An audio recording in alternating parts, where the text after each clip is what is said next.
একটি শান্তিপূর্ণ পাহাড়ি গ্রামে হঠাৎ আক্রমণ। না, এটা কোনো শত্রু বা বিদেশি আক্রমণ নয়, তবুও এপ্রিল থেকে এখন পর্যন্ত ১০০-এর বেশি মানুষ আহত আর রেকর্ড ১২ জনের প্রাণহানি। এমনকি দোকানে ঢুকে লুটপাট, কৃষকদের উপর আক্রমণ চলছেই।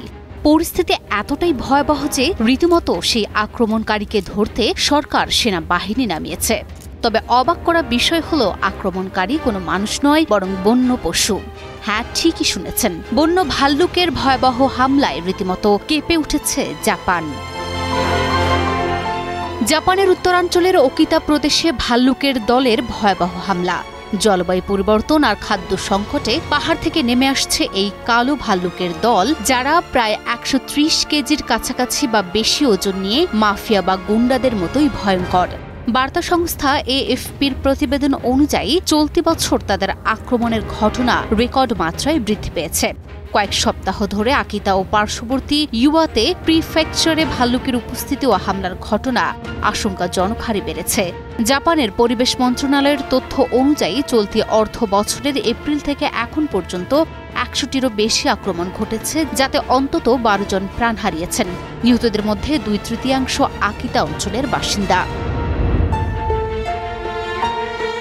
স্থানীয় কর্মকর্তারা জানিয়েছেন, এবছর ভাল্লুক দেখা যাওয়ার সংখ্যা গত বছরের তুলনায় প্রায় ৬ গুণ বেড়েছে, মানে ৮,০০০-এরও বেশি বার।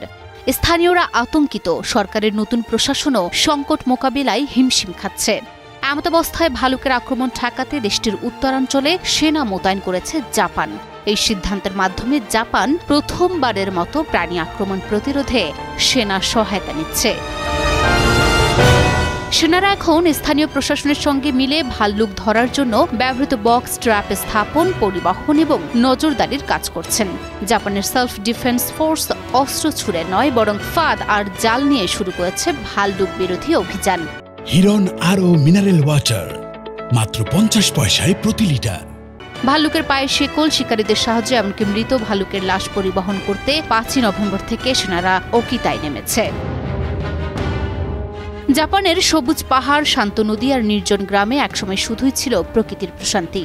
সেখানে এখন লুকিয়েছে এক ভয়াল আতঙ্ক। শুধু ভাল্লুক নয়, আক্রমণাত্মক হয়ে উঠেছে সিকা হরিণ, বন্য শূকর আর জাপানি ম্যাকাক বানর।